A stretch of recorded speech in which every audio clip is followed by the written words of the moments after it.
is that? A thing of darkness.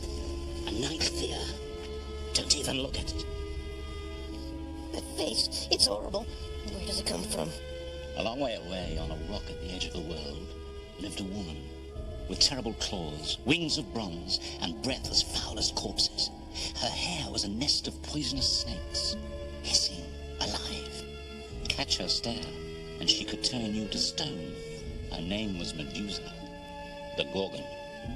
Imagine her looking away, and then starting to turn towards you, slowly, slowly. Shall we turn and look at them, sisters? And the boy sent to kill her came out of the same shadows that spawned her. And his birth was first foretold in a cave as dark as this place. His name was Perseus.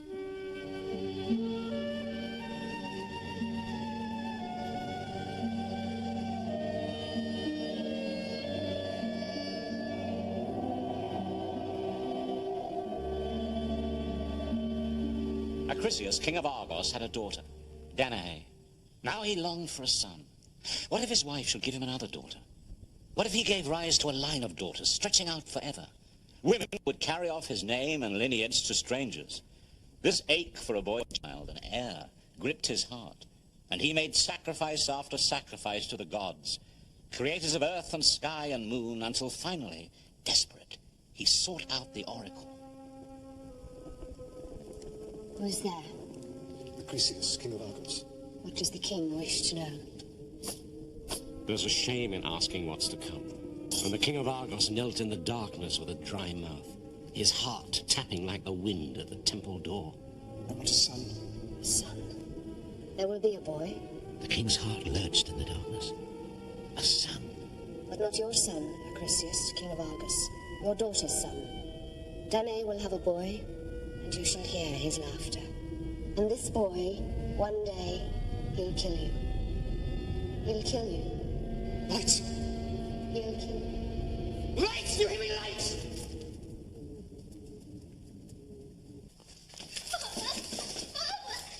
Nothing now for both of us. No sons, no laughter, no joy, nothing but silences and funerals and things that might have been.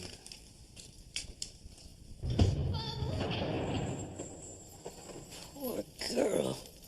Oh, yes. Terrible. Shut forever in a chamber of solid bronze from which there could be no escape. Nothing. Nothing now but the dark and silence and the trickle of sunlight in the corner of the cell. Danae found all her hope in that finger of light. Looked at it, week after week, month after month, year after year, until one day, as she gave herself up to the light, it turned to gold, real gold, streaming into her lap as she lay there.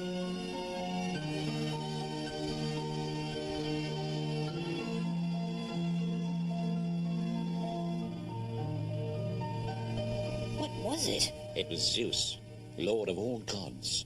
What was he doing? Fulfilling the oracle. Oh, so that's how it's done. Oh no, a baby. How awful. Was it a boy? Did it kill its grandfather? Did it have a poisoned rattle or something? It was a boy, Perseus, born in darkness and secret. A boy whose fate awaited him at the end of the world on a sea-lashed rock.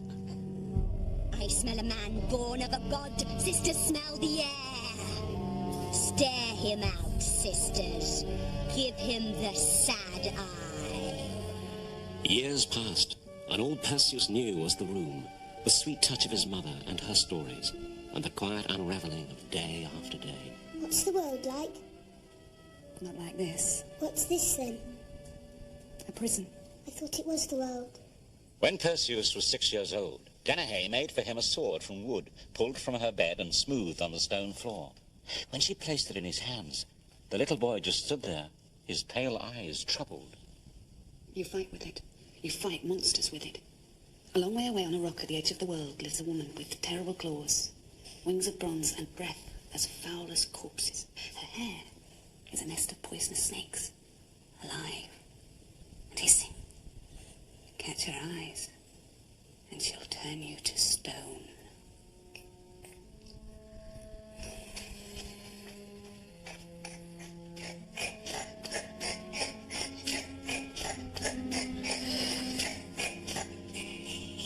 And this pale, bloodless noise, caught in the still passages, echoed, crept into the ear of the sad king, chilled him, pulled him from his chamber, pulled him down corridors where laughter had long died, where joy had perished, pulled him down and down into the bowels of his palace.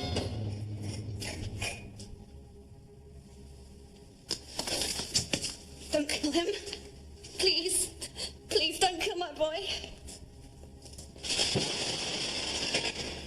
Take this chest and shut in it my daughter and her son. Cast it from the highest cliff into the ocean and let the seas mash them and the rocks grind them. Perseus could feel the chest lifted, hear the clash of heel on stone, and then the drag, the lurch, as the chest was carried off, where they knew not, and then cold, sharp, salt air seeping into the wood.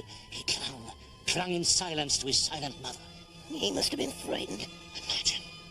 Imagine, suddenly a heave, and then the world dropping from the pit of your stomach. The fall, the forever fall, the plunge, turning over and over, clinging together. And then the smash of wood on water, and the wetness forcing in. That's terrible. They just drowned? They should have drowned. They dreamed they drowned. But then they woke, and they were still there. Still locked in the dark, but now the dark moved them from side to side, rocked them. They floated. Pulled by currents, tugged by tides. How long this lasted, who knows? There were no days or nights, only drifting in and out of sleep, on and on. Until, from nowhere, out of nothing, suddenly there was light. Light! More light than Perseus had ever known. And into the light, a face, and it was smiling. Look what the sea brought us. Look.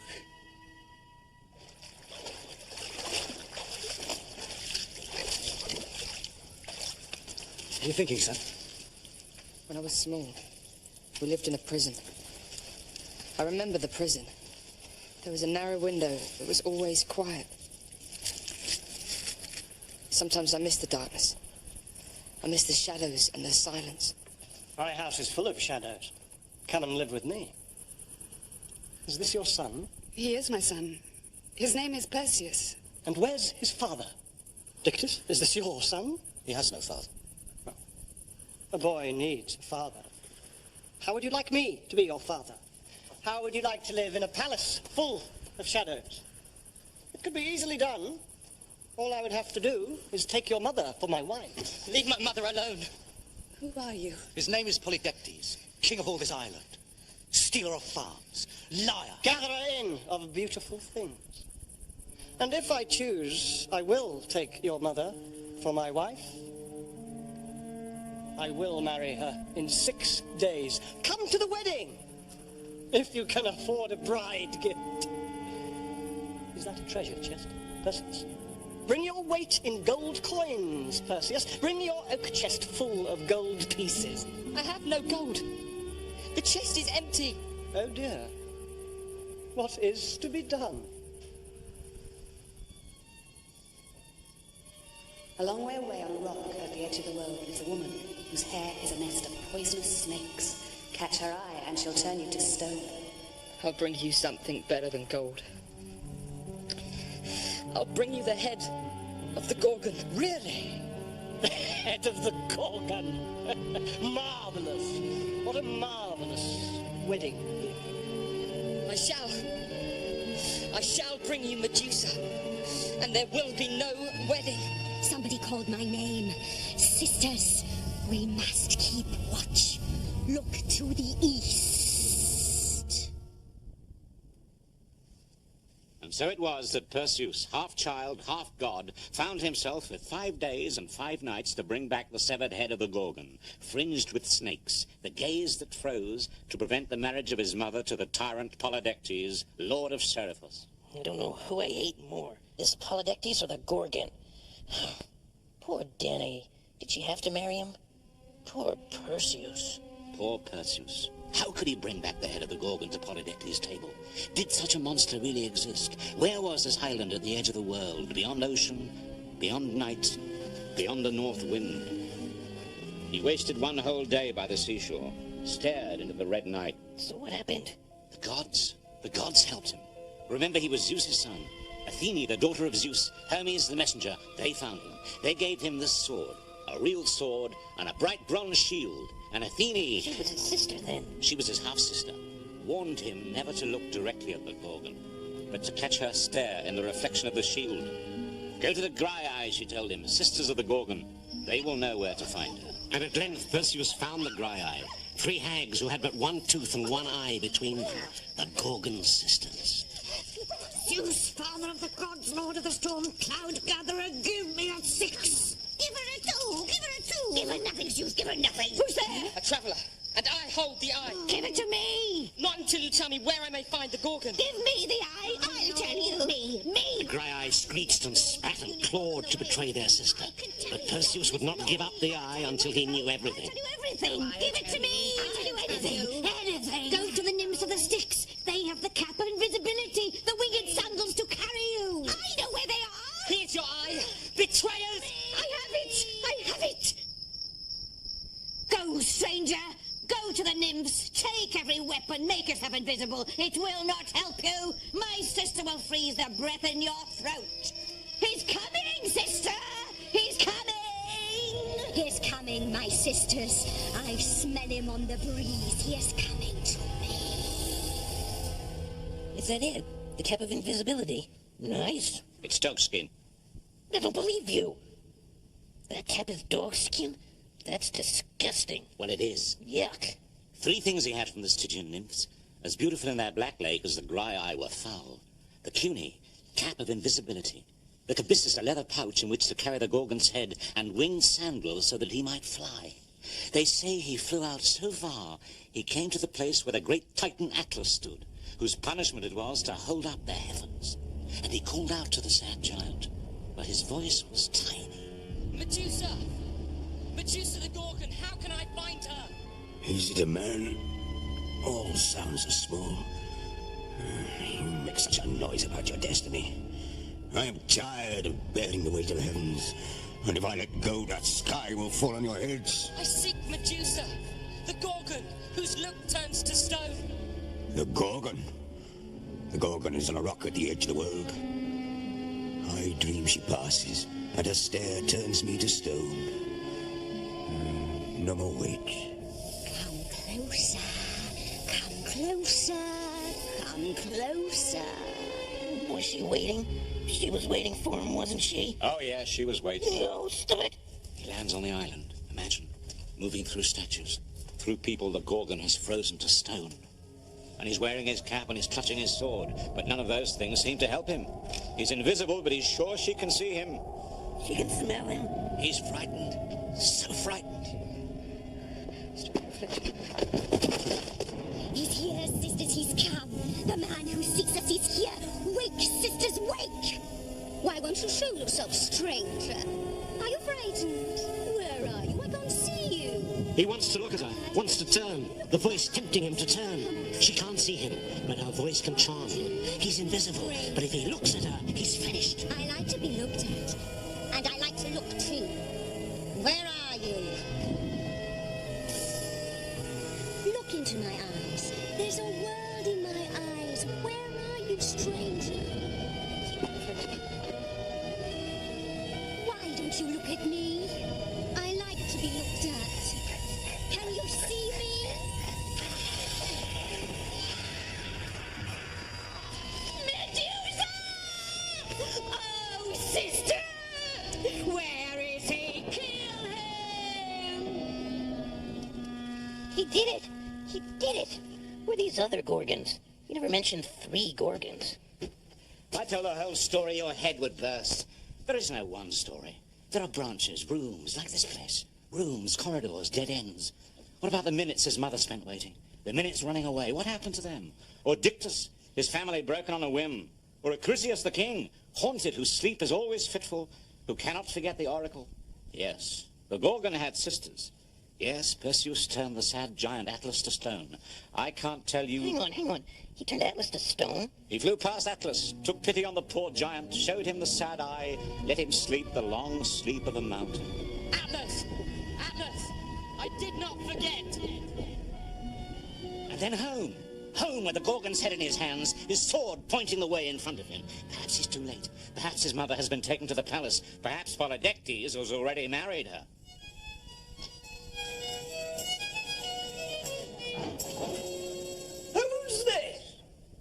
Don't you know me, Polydectes? Perseus? Let her go! I have brought you a gift for your wedding. Would you look on it? You've brought me the Gorgon's head, have you? I have. My friends, the boy has been to the end of the world and come back with the Medusa's head. I advise you to remove yourselves. One look. Is this right, boy? One look, and we shall all be petrified. That's right. Oh, dear. I think we'll show our true colours.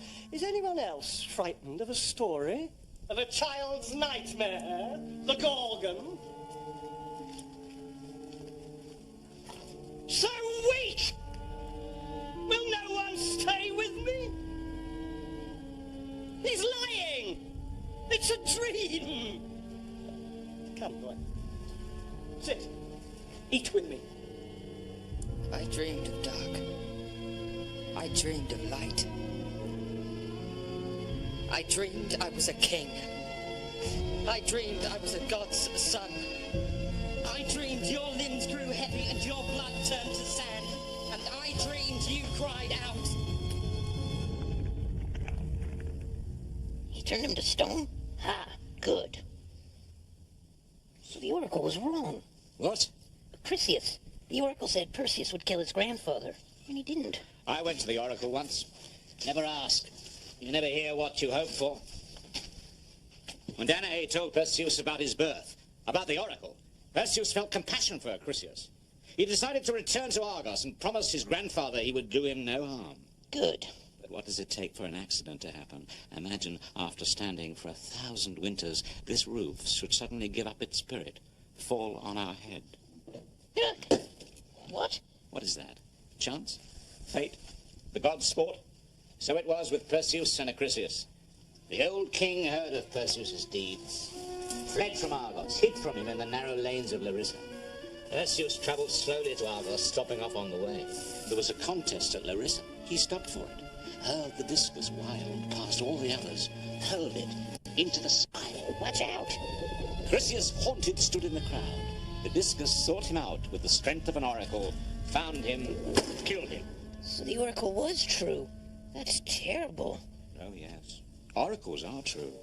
Stories are true. There are monsters at the end of the world. There are looks that can kill. And who has not been petrified with fear? Ask Athene, warrior daughter of Zeus, weaver, maker of spiders. She will tell you the things I cannot. She will sing the praises of Perseus, the hero, father of the Argives, the Gorgon slayer.